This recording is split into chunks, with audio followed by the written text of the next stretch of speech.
We'll go. Western Illinois head men's coach Chad Boudreau, second year as head coach with the Leathernecks. So, coach, just thoughts on your team as we enter this upcoming 24-25 season? Well, right now I'm like everybody else in the country. I really like our team. Staff has done a great job of putting together a good group of guys. We've done a good job addressing some needs. I think a lot of people from the outside will look, we lost, we had three guys returning, but it was three really important guys. And we built a nice core around them. And like everyone, I'm excited, but I'm excited for our depth, our length. Last year I talked about how cerebral we were a lot. And this team's very cerebral too. We're being able to very quickly put things in and very quickly develop how we want our structure to be. And I'm excited for the season to start. Thanks, Coach. If you have questions, let me know, and you can let me know in the chat, and I'll call on you. But before anybody else does, I'll just start this. What do you think maybe a strength of this year's team is, at least as of October 17th, for your? Right now, depth. We have good depth. Our guard depth is good.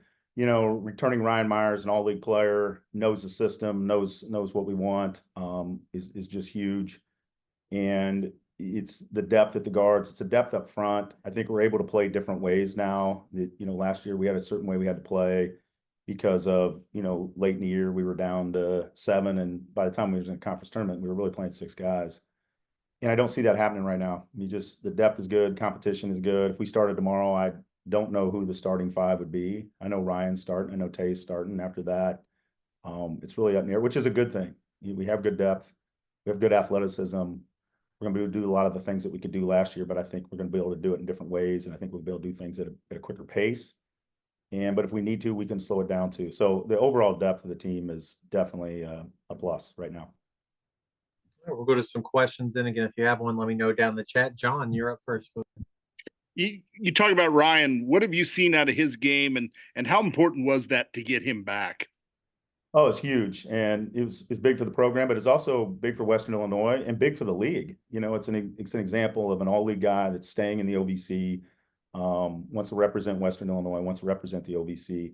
And the nice thing about Ryan, he wasn't comfortable at the end of last year and how things ended for not only himself but for the team, and he's done a really good job of taking his game to another level and being able to do other things. Last year, he was a shooter and a scorer. Now he's more of a playmaker. His defense has gotten better. He's really expanded and really grown. And if you think of where he went from early on in the season last year to the end of the season, he made big jumps. And so I look forward to him keep working and staying uncomfortable and keep striving for bigger and better things. How much does it help that you have that guard depth around him? Does that take some of the pressure off him, do you think? For sure. We have strong point guard play right now. And that's the nice thing about Ryan. We can have him on the ball. We can have him off the ball. Sean and Chemo have done a really good job at the point.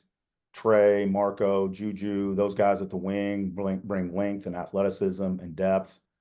And it just takes some of the pressure off Ryan. Late in the year last year, if Ryan didn't make shots from the perimeter, we were in trouble because no one else could consistently make shots from the perimeter, and he did. So this will take some pressure off him, and that just makes us a better team. Did that group of newcomers really kind of come together pretty quickly? Yeah, well, John, my background and Clancy's background and Kyle's background, and even Chris Hill for a cup of coffee with us at Highland, and that is junior college, and that's what this has become, and I like it. Around the country, people are complaining because they only got 3 guys back. I was thrilled to have 3 guys back. And that's a lot because 3 guys know the expectations, know what they want. They're all 3 really good players, and that makes the transition easier. And it's the environment we're in, and I enjoy it. And it's part of the process. You just have to speed things up. And when you have older guys like we do, you spend less time working on running, jumping, catching, passing, shooting, and more time on team stuff. And I enjoy that. Last one for me, Rod Payne. What have you seen out of him, and what can he kind of add to this team that you didn't get from him last year? Rod adds strength and athleticism and size up front, and we were excited about him early in the year last year. And for him, it's just staying healthy and staying on the court. And we'll see how that goes. And if he doesn't, there's a lot of depth up front, and so we got some other guys that have been playing well too, so we can lean on them. And that's a nice thing. If Rod plays and he's healthy, he's going to be a force. If he doesn't, there's other guys there that are more than willing to step up and fill that void. All right. Thanks. Thanks, Sean. What did you learn, Coach, in your first year as Western's head coach last year?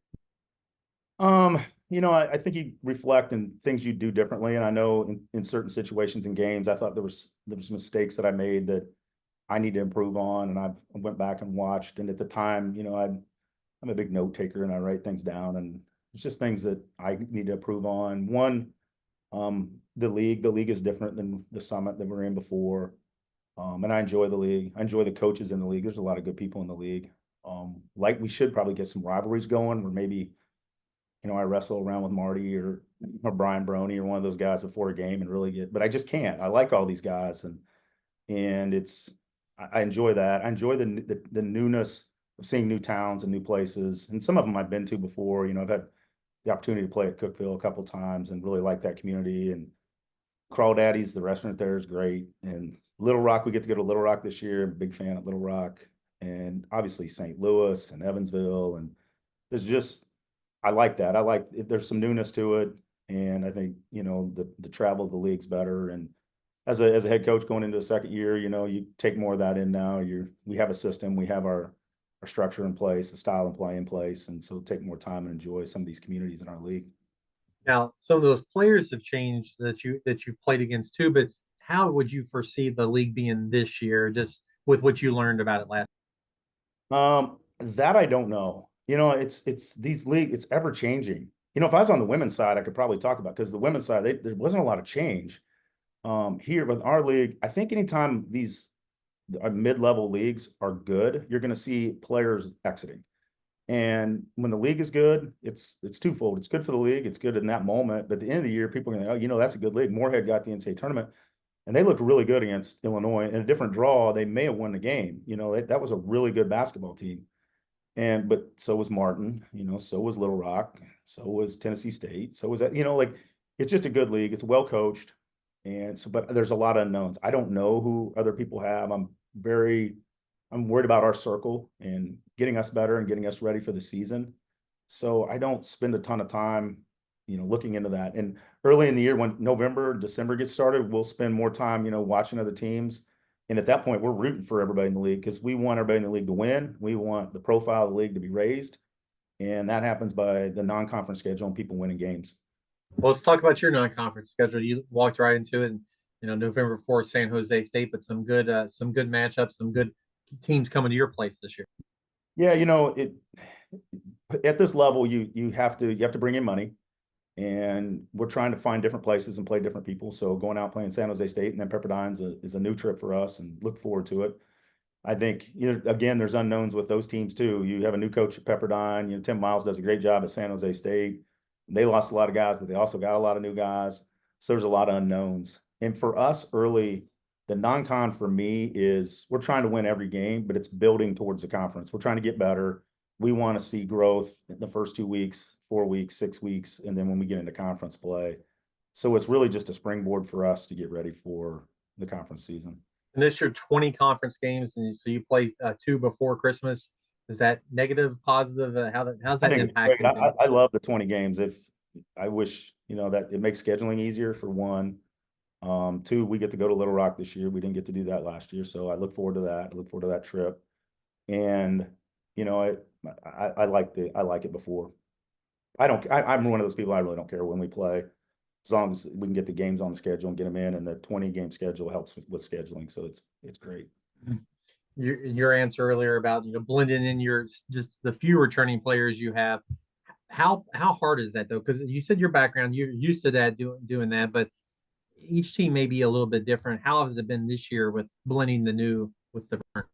Well, when you get mature, like I said, cerebral and mature guys like we have, they've all been, a lot of our guys have been 2-year guys, and they've been blending on teams prior, and then they move, and some of these guys have been on multiple teams, so they blended. It's a part of basketball. I think all of us older guys and coaches, we talk about it, we complain about it, but for the players, it's no different than them moving from AAU team to AAU team, from high school to high school.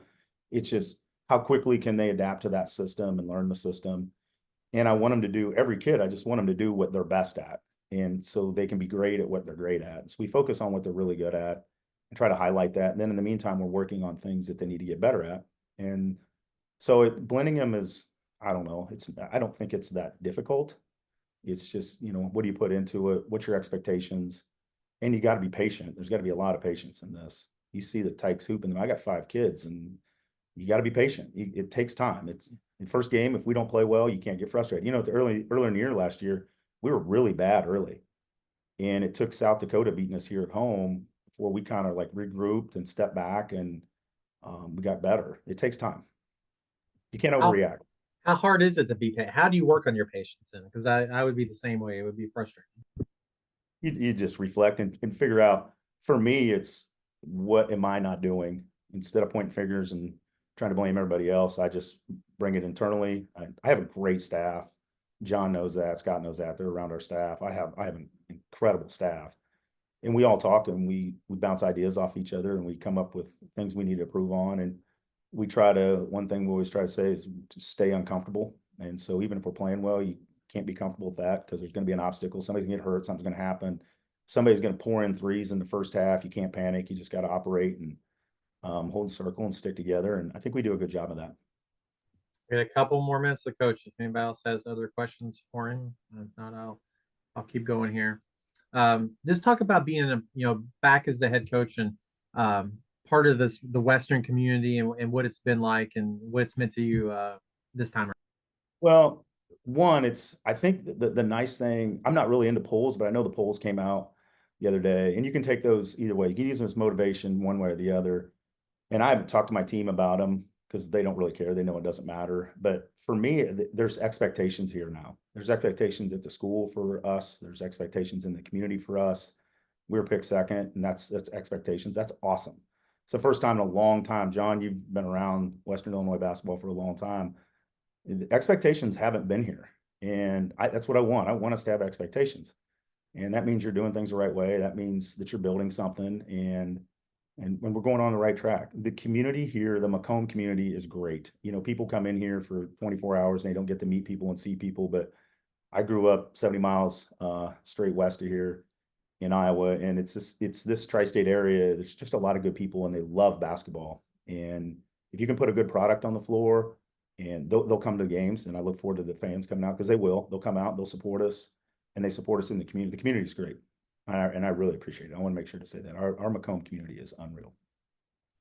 The preseason polls are meant for fancy graphics so people can put it on social media, Coach. That's what you should know. Right.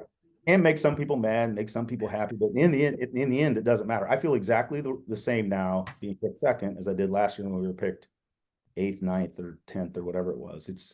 It doesn't matter.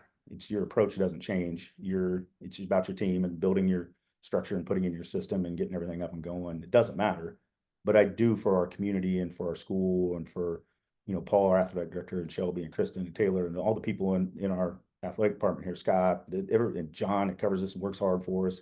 It's nice to have some expectations, and it's a good thing for all of them and us and the guys. Cool. With those expectations, what's 1 or 2 key things that you have to do between now and March to make sure your team's in contention to win a title? One thing I need to recognize is we have great strength training here. Drew does a great job with us. Our athletic trainer, Grace, does a great job with us. One of the biggest things is staying healthy and keeping guys comfortable and keeping them healthy. That's number 1. 2 is, just the trajectory of the team, getting better, getting to know our system, not getting down after the losses, not getting too high after the wins. Just try to treat every game the same, and build towards March, and then just see what happens. Anybody else? Last chance questions for Coach? Anybody? All right, Coach. Go ahead. Thank you. All right, thanks, guys. You want Ryan Coach. here? Yes, we'll go to Ryan.